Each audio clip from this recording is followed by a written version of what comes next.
Nestled between Mount Kilimanjaro and the active volcano Mount Meru, Arusha National Park offers a rich cross-section of flora and fauna and stunning landscapes in 3 distinct geographical areas. With its close proximity to Arusha City, a visit to the park provided an excellent break from the Youngblood team's busy safari schedule. We spent the day taking in the sights and sounds of one of Tanzania's most striking regions. From the main entrance of the Momella Gate, the first of 3 sections opens up to the west.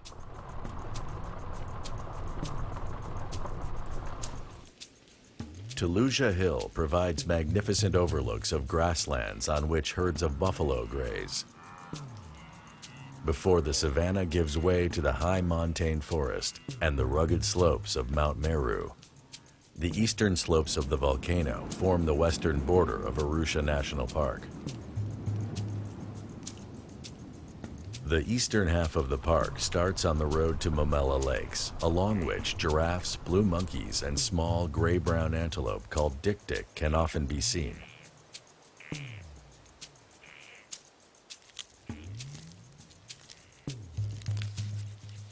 The Momella Lakes region of Arusha National Park contains 7 shallow alkaline lakes that are home to over 50 waterfowl species throughout the year. They serve as a vacation destination for a wide range of migrant waterfowl between October and April.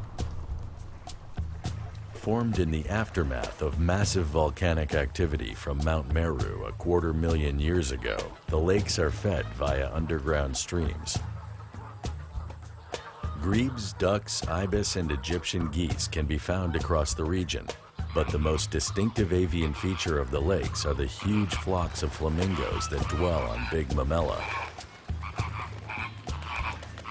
Hundreds of greater and lesser flamingos can be viewed swimming or wading the waters of the lake, or congregating on small islets.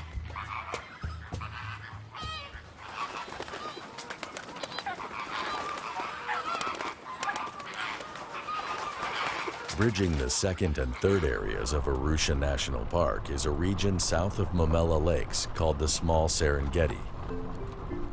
In glades that have been opened in the forest here, grazing species like giraffe, zebra, and Cape buffalo live in abundance and share the grassland.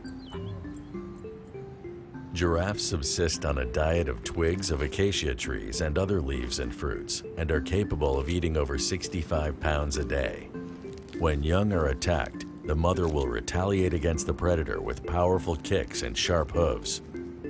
The kick of an adult giraffe is strong enough to instantly kill a lion by crushing its skull. Within Arusha National Park, zebra are found only in the Small Serengeti.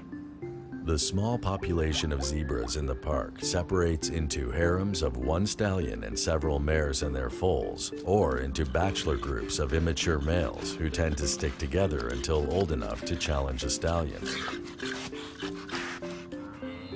Buffalo tend to feed at night and avoid activity during the day, preferring to wallow in shallow pools or mud to keep cool.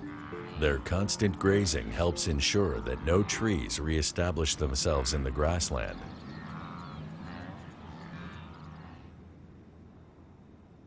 South of the Small Serengeti stands the Ingordato Forest, and within it, Ingordato Crater.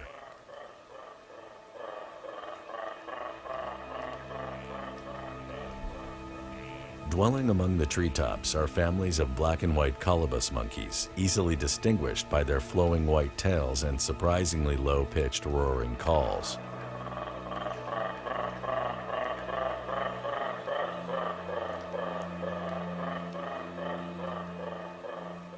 The more common primate inhabitant of the Ingordato forest is the Olive Baboon. These baboons live in troops numbering between 30 and 100 members. The species is the most widespread of all baboons.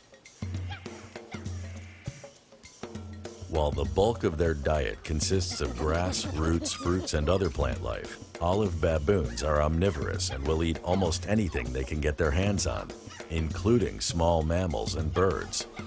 They also hunt in groups, preying upon small antelope like the dik-dik. Outside Arusha National Park, olive baboons have been known to hunt animals as large as sheep and goats.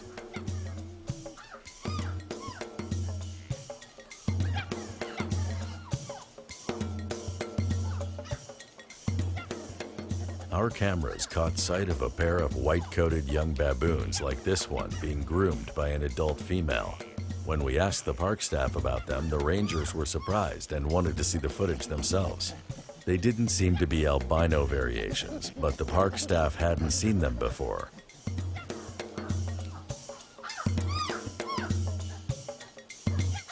At the end of the day, like our young white friend, it was time for the Youngblood team to venture back into the wild and get back to business.